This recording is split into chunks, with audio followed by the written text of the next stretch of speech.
Live and direct. Boogie Down Productions is large. Thank you for logging on. Of course, we are back with another episode. Hip Hop 101 Classic Hip Hop Discussion. Yours truly, Diamond K. And DJ Unique. Alright, today's topic, BDP. Short for Boogie Down Productions. Absolutely. Will always get paid. You like saying that? You like saying We'll that? take the whack of songs and make it better. Okay, definitely. Now, obviously they were from the South Bronx, New York. South Bronx. One of the five boroughs. You know. Birthplace of hip hop. Okay. That's true, by the way. Karis One, D Nice, Scott LaRock. You know, the original recording members of the group. Right. First song you remember hearing from them was what? South Bronx. South Bronx. Now, South Bronx, of course, starting off the Bridge Wars. Many people tell me this style is terrific. Against Queensbridge. MC Shan. Yeah. Would you say he was the #1 MC at that time? Yeah. #1 soloist? Yeah, at the time, yes he was. So, I mean, it took a lot of guts for somebody to even attack him. Yeah, it did. You know, I mean, he had what you would call swag. Yeah, he had the for that time. Yeah, for that time. I don't know. It wasn't called swag then, though. Yeah, he was a b-boy, I guess. Yeah, it was called b-boy back then. He was a true b-boy. He was a true b-boy, right? I see Pumas, Suede Pumas, the New York G strings, the Kango. He was a b-boy. Definitely. He was more of a b-boy than outlaw. Yeah, I would say that. The weird thing about it is that these wars started because they got, and here's another old school term, they got dissed.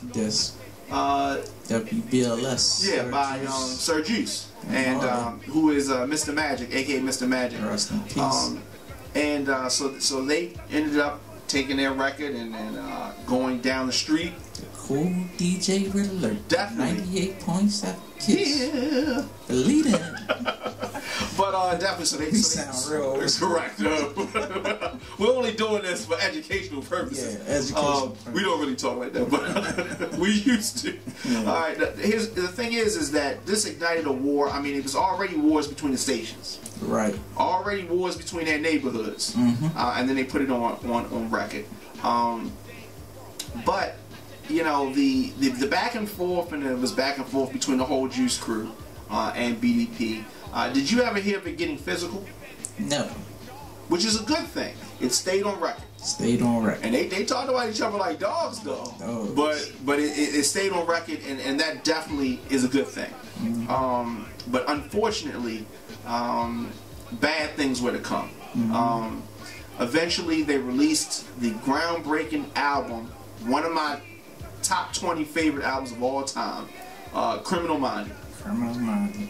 Now, on the cover of this album, okay, on the cover, Karis One, some raw-ish. Scott LaRock, I mean, it's guns, it's all kind of weapons. Guns, machine guns, hand grenades. Right. Where do you get these weapons from? I don't living in the Bronx. Right. It was crazy, but wow. Okay. Yeah. And it was gun talk inside the album as well. It was not just for the album. Bang. Right. And as I said earlier, this album was an album that you could play from start to finish. People do not say that about current albums. Right. Okay. Start #1 with Poetry, all the way to Criminal Minded. And okay? Right after that, the Mega Mix album that Red Alert did. Right. That was even hard. Definitely. And you know, but months after this album was released, Scott LaRock is shot and killed. Okay, trying to break up a fight. What were your thoughts on that? When I first heard it, I think Chris the Hitman Thomas had announced it. You know, because that was the first time I heard of South Bronx on WEBB. But that was when I was like, man, really? Like, so yeah. You know, and with rap being as young as it was as an art form and a style of music, we hadn't experienced a death of an artist ever before. We haven't. you know. And except for Ramo. Well, yeah. And but yeah, that was really it. And but I mean, there were others to come. You know, the weird thing is that BDP, that first album, was a gangster album. I mean, it laid the foundation. At least it was gun talk. Definitely laid the heavy foundation gun talk for on it. Gangster rap, not Death Row. Yeah. Well, yeah. This is definitely Criminal Minded. Yeah, Criminal Minded. And so, you know, I remember people saying, you know, albums later, you know, they need to get back to that hard stuff like they used to do, you know. And you know, looking back at it, KRS-One was changed by the death of Scholar Rock. Right. And a lot of people have to look at that. But even before then, they were already going through a lot of stuff, being homeless, living in a homeless shelter, you know, things of that nature. So, and then to finally get a break, get a record deal, and then right, and then your man's gone. Yeah. So that would change anybody, I think, you know. And after that first album, the next album, my favorite, your favorite, Come to the Teacher. Oh man, I can go and stop the violence. By Any Means Necessary. By Any Means Necessary. Now, he changed it on the subject matter type. Right. I think it was cool because it was so many messages that he sent. I mean, looking out the window, like, you know, like Malcolm X, the classic Malcolm X picture. Looking out the window, he has the gun in his hand. With the slick BDP jacket and the hat on. Right. That I tried to get. I wouldn't remember. What do you mean you tried to get? You know, back then. But they had a fan club on the back of the album. That's right. Every album had a fan club on the album, so I tried to sign and send me a jacket. Right. Did you send the money order with it? No. No, there wasn't no money orders back then. Oh, well, the check. Yeah. It was food stamps. Okay, well, you could send a food stamp with BDP jacket. Nah. But you know, and another thing about them, they had a reggae influence in a lot of their songs. You know, a lot of their songs had that. My Philosophy. Oh man, when classic. That record dropped. And the video was classic. Yes, classic. Shot the video in the hood and everything. It's just really, classic.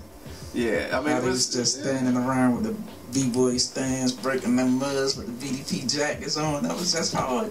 And it was definitely. And to run down some of the members: Lee Smith, of course, Scott LaRock, D Nice, Kenny Parker, KRS brother, right? Mick Boo, Miss Melody, Heather B, RoboCop, Harmony. Red Alert, definitely can't forget Red Alert. D Square, and even you know, Mad Lion and Channel Live was definitely down with their crew back then. This is before they even came out with albums themselves. Madism. Yes, definitely. Some of the other BDP albums, did you like? The Blueprint of Hip Hop. Why is that? Ooh, today begins with a grin. Okay.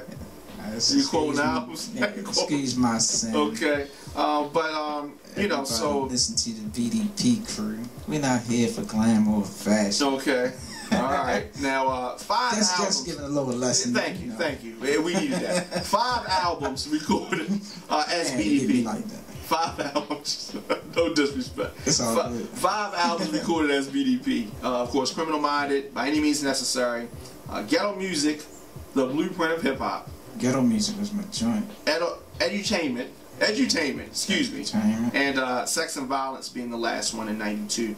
Now, there were obviously some issues between, you know, whenever you get groups of people together, you know, we've experienced that with different groups that we've dealt with. Like New Edition. Right. You know what I mean? With back in the days of groups that we were affiliated with, if you even, the Horsemen. So it's like different personalities can conflict, and you know, you can fall out and then be cool again, or whatever. Still be friends. Right, and I think BDP went through this same thing. But after '92, after Sex and Violence, KRS-One started recording as a solo artist as KRS-One. Right. And if you thought that the career was over, you were wrong. It continued, and we're going to get into that. We're going to get into KRS-One's solo career. His live performances were absolutely. I want to talk about that. I want to talk about PM Dawn. I want to talk about a lot of things. Nelly. We'll be back, Nelly. Yeah, we talked about that. We'll be back right after this. Stay tuned. Hip Hop 101.